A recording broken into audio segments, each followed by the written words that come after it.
बेवारस आणि मोकाट कुत्र्यांची गणना करण्यासाठी पिंपरी चिंचवड महापालिकेने थेट इंग्लंडच्या संस्थेला पाचारण करण्याचा निर्णय घेतलाय। हजारो मोकाट आणि बेवारस कुत्र्यांच्या सुळसुळाटांना गेल्या काही दिवसांपासून पिंपरी चिंचवडकर त्रस्त होते। त्यामुळे पालिकेने कुत्र्यांची गणना इंग्लंडच्या वर्ल्ड वाईड वेटरनरी सर्व्हिसेस या संस्थेद्वारे करण्याचा निर्णय घेतलाय।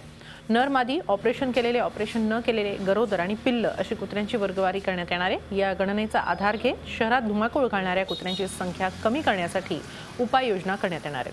ही गणना भारतीय संस्थेकडूनही करता आली असती, पण थेट इंग्लंडच्या संस्थेला हे काम दिल्यानं शहरात चर्चा मात्र सुरू झाली आहे।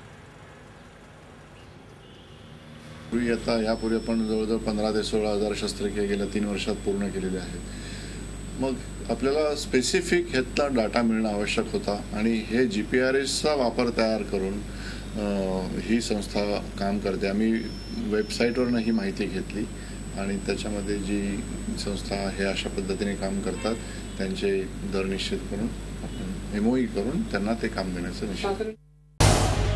झी 24 तास रहा एक पाऊल पुढे।